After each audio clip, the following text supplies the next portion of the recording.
գործունեությունը նաև Եվրոպական դատարանի այս վճիռը շատ կարևոր է եւ առաջին վճիռն է, որ վերաբերում է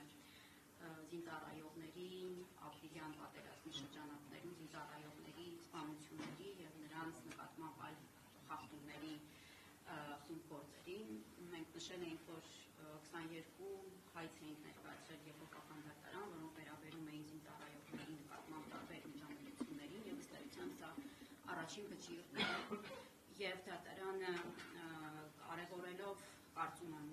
ծանրությունը խախտման, իրավունքների խախտումների ծանրությունը հենց առաջինը վճիռ կայացրել է այս բարույթով։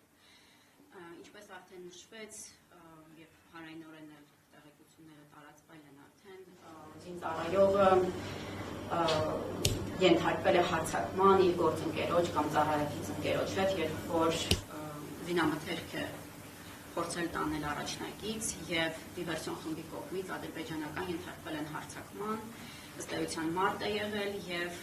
զինծառայողը ծանր վիրավորվել է, այն աստիճան ծանր, որ փորձաքննությամբ արձանագրվել էր, որ նա ինքնուրույն չի կարող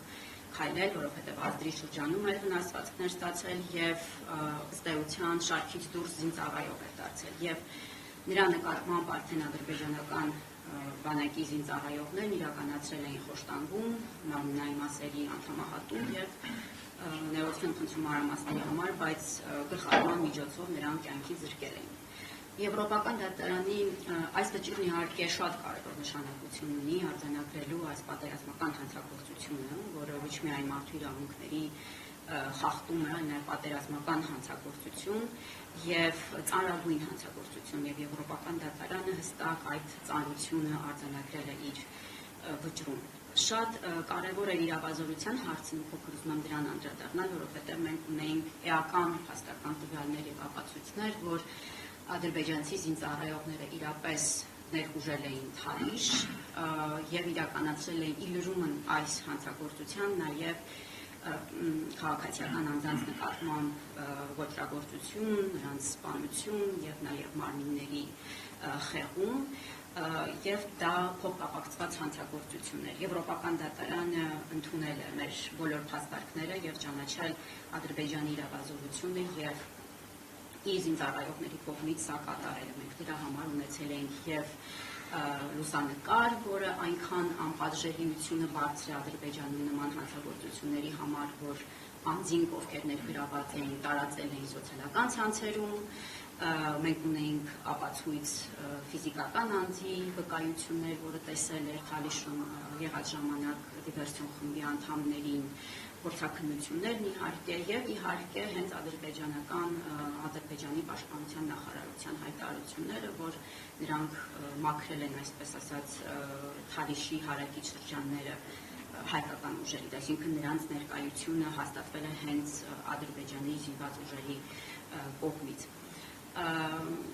Իհարկե Եվրոպական դատարանի գնահատականները խիստ կարևոր են։ Ես նաև նշեմ, թե ինչ իրավունքների խախտումներ է ճանաչել, զինծառայողի կյանքի իրավունքի խախտում, նրան խոշտանգման ենթարկելու արգելքի խախտում եւ իհարկե նաեւ ընտանիքի անդամների նկատմամբ վատ վերաբերմունքի արգելքի խախտում, որովհետեւ այս ծանր հանցագործությունը կատարված նրանց ընտանիքի անդամի նկատմամբ նաեւ նրանց է պատճառել հոգեկան տառապանք եւ հոգեկան ծանր տառապանքներ։ Մենք կարևորությունը նաեւ շարունակեմ լավ անպատժելիության հանգամանքը այնքան ուժգին եղավ, որ գիտեք ապրիլյան պատերազմի ժամանակ հայկական կողմն ունեցել էր նաեւ այլ զինծառայողների գլխատման դեպքեր, արդեն այդ դեպքերում զինծառայողներն ընկած էին եղել, զոհված էին եղել, բայց այս ձեռագիրը շարունակվեց եւ այնքան էլ հերոսացվել Գուրգեն Մարգարյանի սպանությունից հետո, որ այս վարքագիծը Ադրբեջանի զինծառայողների կողմից դարձել էր օրինակելի եւ հերոսացման ենթակա։ Մենք գիտենք այս հանցագործության կատարման անդամների, այդ խմբի անդամների որոշների տվյալներ, իհարկե Ադրբեջանի Հանրապետությունը գիտի իր բոլոր զինծառայողների տվյալները եւ որևէ մեկը նման հանցագործությունների համար պատասխանատվության չի ենթարկվել, ավելին նրանք հանդիպումներ են իրականացնում երիտասարդների հետ, այս դեպքերի մասին պատմում, հերոսացվում, պարգևատրվել էին այս խմբի անդամները, նաեւ ապրիլյան պատերազմի ժամանակ նման հանցագործություններ կատարած այլ զինծառայողներ եւ իհարկե այս անպատժելիությունը ծնեց մի իրավիճակ, որ արդեն 20 թվականի 44-օրյա պատերազմում հայկական կողմում եղան շուրջ 30 գլխատումներ, դարձյալ գերեվարված զինծառայողների այլ սպանություններ, այդ թվում գլխատումներ քաղաքացիական անձանց շրջանում, ծերերի, այդ թվում կանանց նկատմամբ էին նման հանցագործություններ իրականացվել։ Մեր իրականացված փաստահավաքի շրջանակներում մենք այդ բոլոր տվյալներն ունենք ավելին, որպես ահաբեկման մեթոդ մի շարք դեպքերում Ադրբեջանի զինծառայողները իրենք հենց դրանք տեղադրել էին սոցիալական ցանցերում որպես ահաբեկում եւ ըստ էության նաեւ ահաբեկումը որպես պատերազմի մեթոդ, տակտիկա սկսել էին օգտագործել հայերի նկատմամբ։ Ինչու էր շատ կարևոր այս հանգամանքը, որովհետեւ 2023 թվականին, երբ որ արդեն սեպտեմբերյան հարձակումը եղավ եւ գրավեց ըստ էության Արցախը, մարդիկ մեր այդ ժամանակվա փաստահավաքի շրջանակներում շատերը մեզ նշում էին, որ ինչպես կարող ենք մնալ, եթե նման հանցագործություններ են կատարվել, այդ թվում ծերերի նկատմամբ, այդ թվում զինծառայողների նկատմամբ եւ գլխատումներ եւ այլ տեսակի հանցագործություններ եւ նրանք մնացել են անպատիժ։ Այսինքն այս բոլոր հանգամանքները եւ դրանց պես տարածումը ահաբեկչության նպատակով հստակ նպատակը դա էր, շատ մեծ ազդեցություն ունեցավ հետագայում Արցախի ժողովրդի ռիսկը գնահատելու եւ էթնիկ զտման ենթարկվելու, որովհետեւ չկար այլ տարբերակ, քան լքելն էր, որովհետեւ անձին էական եւ իրական վտանգ զգում իրենց կյանքի համար, որովհետեւ